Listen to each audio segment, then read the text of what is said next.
काराकाट लोकसभा को बहुत कम लोग जानते हैं, बिहार के बाहर लोग नहीं जानते हैं, लेकिन आज काराकाट के ऊपर पूरी दुनिया की नजर है। सबसे बड़ा हॉट सीट बन गया है पवन जी के आने के बाद ये काराकाट, मैं निश्चित कह सकता हूं। और इसलिए एक मन में लोगों का और सवाल है कि आरा क्यों नहीं, पवन जी क्यों काराकाट चुने, उसका भी मैं जवाब दे देता हूं, फिर आपका जवाब दो सवाल में फर्क नहीं है, न किसी पार्टी से कोई उनका लेना देना।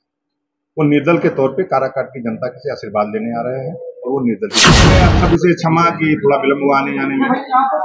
देखिए, जैसा कि आज से 2-3 दिन पहले अपने ट्विटर हैंडल से एक्स पे मोदी ने पोस्ट किया था कि मैं काराकाट लोकसभा से चुनाव लड़ूंगा, उसी के निमित्त हम लोग यहाँ आए हुए हैं। और काफी कुछ लोगों के मन में सवाल था कि पवन सिंह लड़ रहे हैं कि नहीं लड़ रहे हैं, किस पार्टी से लड़ रहे हैं, किस राजनीतिक दल से आ रहे हैं कि निर्दल आ रहे हैं। तो एक दो चीजें बहुत जो महत्वपूर्ण है वो आपको मैं शेयर कर देता हूँ कि पवन जी यहाँ से निर्दलीय चुनाव, किसी पार्टी से कोई संपर्क नहीं है, न किसी पार्टी से कोई उनका लेना देना। वो निर्दल के तौर पे काराकाट की जनता से आशीर्वाद लेने आ रहे हैं और वो निर्दल ही चुनाव। दूसरी चीज, कुछ अफवाह ऐसा भी उड़ा था, लोगों का सोचना था कि कहीं बीजेपी ने उनको भेजा तो नहीं है, कहीं एनडीए का ये प्लान बी तो नहीं है। ये सारी चीजें कुछ लोगों के मुंह से थोड़ा सा आप सभी के मीडिया के माध्यम से ये कहूंगा कि पवन जी स्वतंत्र रूप से अपना यह निर्णय लिया है कि मैं काराकाट के विकास के लिए, काराकाट के नौजवानों के लिए, काराकाट में जो पिछले 3 टर्म चुनाव हो चुके हैं, वहां जो भी जनप्रतिनिधि चुने गए हैं, चाहे वो जेडीयू से चुने गए हों, चाहे वो माने से चुने हो, जो भी परिस्थितियां रही हो, 2008 में इसका परिसीमन हुआ था, उसके बाद 3 बार यहाँ लोकसभा चुनाव हो चुका है, लेकिन ये चौथा चुनाव है। लेकिन जो भी यहाँ जनप्रतिनिधि चुने गए हैं वो अस्थायी तौर पर किसी राजनीतिक दल में कभी रहे नहीं, ना अस्थायी तौर पर रह करके कोई काम किया है। कभी जीतने के लिए यूनाइटेड जेडीयू में चले गए, कभी आरजेडी का समर्थन किए, वो अस्थायी रूप से यहाँ राजनीति नहीं किया और अस्थायी रूप से यहाँ के लोगों की समस्याओं को जानते भी नहीं। जैसा कि मैं लगभग 40-50 किलोमीटर की यात्रा करके लोकसभा काराकाट में हम यहाँ डेहरी पहुंचे हैं। हमको दिखता है कि डेहरी में पिछले 3 वर्ष में केंद्रीय मंत्री होने के बाद भी यहाँ जो जनप्रतिनिधि चुने गए उन्होंने क्या विकास किया है, ये सारी चीजें सबके सामने है। और एक मन में लोगों का और सवाल है कि आरा क्यों नहीं, पवन जी क्यों काराकाट चुने, उसका भी मैं जवाब दे देता हूं, फिर आपका जवाब दो सवाल मैं लूंगा। देखिए, आरा एक ऐसा लोकसभा क्षेत्र है जहां लगभग सारी व्यवस्थाएं, जो मूलभूत व्यवस्था होती है, चाहे अस्पताल हो, चाहे कॉलेज हो, चाहे रोड हो, चाहे ब्रिज का काम रहा हो, चाहे रेलवे स्टेशन, वहां जो हमारे भाई गए हैं वो देखे होंगे, लगभग 70 से 80% ऐसे काम है जिससे आरा पिछड़ा हुआ था। आरा का काम हो चुका है। पवन सिंह आप लोगों के आशीर्वाद से, बिहार वासियों के आशीर्वाद से एक ऐसा चेहरा है, एक ऐसा नाम है कि जिसे पिछले 32 वर्ष से गायकी के क्षेत्र में है, देश विदेश में दुनिया उनको पहचानती है, जानती है। उसका देन बिहार के लोग, यहाँ की जनता जो प्यार आशीर्वाद दुलार दिया है, जो घर में अपने बेटों को सम्मान दिया, वो सम्मान पूरी दुनिया में झलकता है और दिखता है। इतना बड़ा चेहरा, पवन जी ने सोचा कि अगर 70-80% काम वहां हो चुका है, वहां ब्रिज का काम हो चुका है, वहां रोड का काम हो चुका है, स्टेशन का काम हो चुका है, अच्छा अस्पताल बन चुका है, अगर सारी चीजें वहां हुई है और वह चीजें 15 साल में काराकाट में ना अच्छा अस्पताल देखने को मिला, ना कोई यहाँ जो मंत्री जीते हुए थे वो शिक्षा में शिक्षा मंत्री रहे और अपने शिक्षा मंत्री रहे तो एक नवोदय विद्यालय तक नहीं ले आ पाए। तो यहाँ ना शिक्षा व्यवस्था मिली है, ना चिकित्सा व्यवस्था मिली है, ना कोई बहुत बढ़िया सड़कें हमको मिली यहाँ, और ना ही कोई कॉलेज की ऐसी व्यवस्था है जहाँ अच्छी शिक्षा मिल सके। तो बहुत सारी मूलभूत सुविधाएं, ना कोई मेडिकल कॉलेज है, ऐसी सुविधाएं हैं जो से काराकाट 15 साल केंद्रीय मंत्री देने के बाद भी वंचित रहा है। उनका इतना सोचना है कि मैं काराकाट को चुनूंगा इसलिए कि कुछ ऐसा काम करके वहां जाऊं, कुछ ऐसा काम करूं वहां जाकर के काराकाट को लगे कि हाँ, अगर कोई बड़ा चेहरा चुनाव लड़ने आया। काराकाट लोकसभा को बहुत कम लोग जानते हैं, बिहार के बाहर लोग नहीं जानते हैं, लेकिन आज काराकाट के ऊपर पूरी दुनिया की नजर है। सबसे बड़ा हॉट सीट बन गया है पवन जी के आने के बाद ये काराकाट, मैं निश्चित कह सकता हूं। और इसलिए कह सकता हूं कि पिछले 2 महीने से जो घटनाक्रम घटा है वो किसी से छुपा नहीं है, और पवन जी ने यह तय किया है शाहाबाद और आरा और ये काराकाट की दूरी बहुत ज्यादा नहीं है। जो मान और सम्मान आरा में लोगों ने उनको दिया है, वह डेहरी में मिला है, वह पूरे बिहार में मिला है। यह सोच करके काराकाट को उन्होंने अपना लोकसभा क्षेत्र चुना है चुनाव लड़ने के लिए। जितनी अफवाहें आ रही हैं, किसी अफवाह में कोई दम नहीं है। पवन सिंह का सिर्फ एक ही नारा है और एक ही सोच है, एक ही विचार है कि काराकाट के विकास के लिए, काराकाट के नौजवानों के लिए, काराकाट के हमारे बड़े बुजुर्गों के लिए, उनके सुविधाओं के लिए, मौलिक उनका अधिकार जो मिलना चाहिए उसके लिए, अस्पताल के लिए, अच्छे कॉलेज के लिए, यहाँ जॉब क्रिएशन हो सके, यहाँ कुछ प्लांट लग सके, इस चीज के लिए काराकाट को उन्होंने चुना और काराकाट चुना।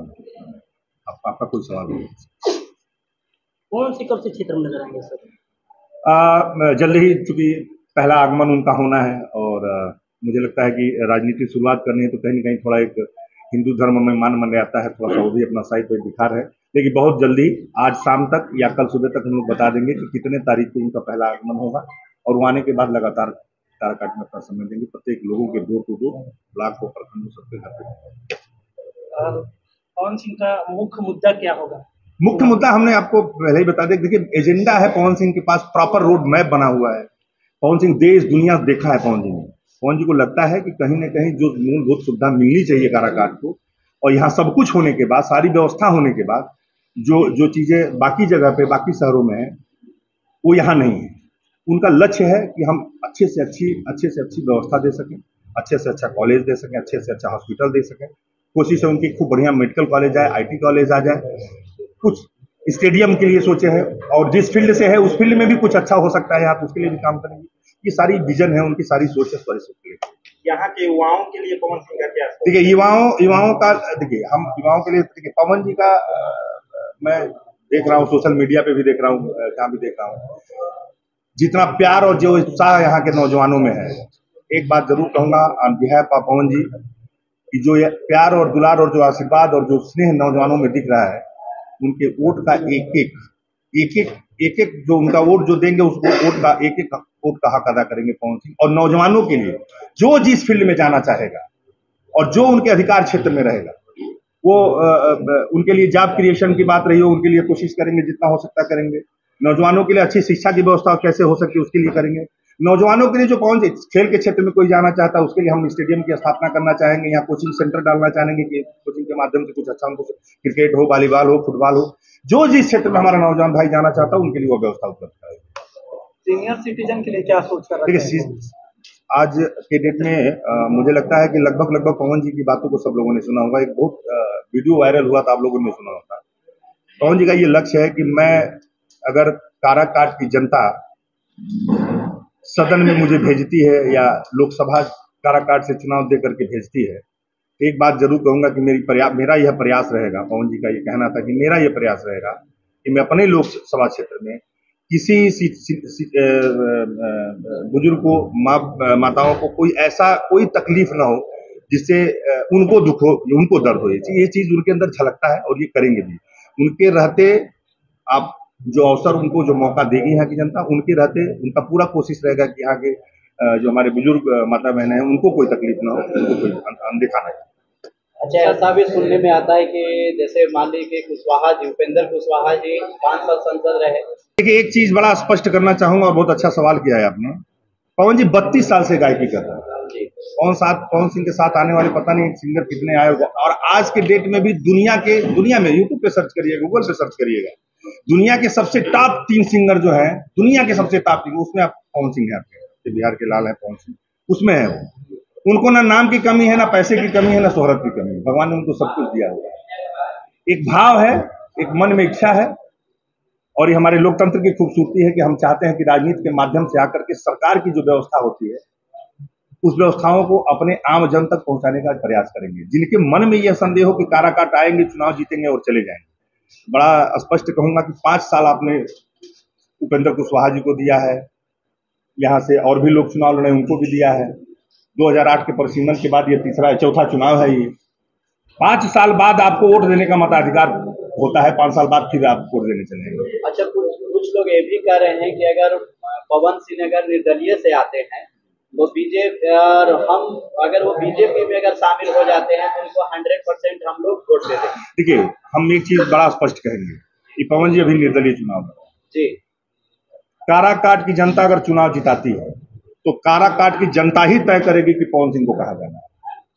चुनाव जीतने के बाद डिसीजन पवन सिंह का नहीं होगा, जो डिसीजन होगा वो काराकाट की जनता तय करेगी कि पवन सिंह को कहा जाना। अच्छा, एक बात बताइए, अगर काराकाट की जनता विजयश्री का आशीर्वाद पवन सिंह को इस बार देती है तो जीत के बाद पहली क्या प्राथमिकता हो सकती है?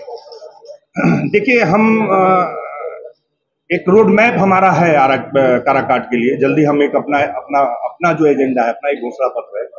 पवन जी जैसे आते हैं, हम लोग कुछ 10 प्रमुख मुद्दे हैं जो डेहरी में होना चाहिए, काराकाट लोकसभा में होना चाहिए। हम लोग अपना एक रोड मैप बनाया हुआ है, डेवलपमेंट का रोड मैप है कि क्या चीजें हैं जो हम, अगर 5 साल हमको यहाँ की जनता चुन के देती तो वो कौन सी ऐसी जरूरत की चीजें हैं जिनको हम करना चाहेंगे। तो एक रोड मैप है, एक घोषणा पत्र पवन जी की तरफ से हम जल्दी ही आप सबके बीच में बतवा देंगे और प्रेस को भी देंगे। सर, क्या पवन सिंह के चुनाव लड़ने से क्या कहीं ना कहीं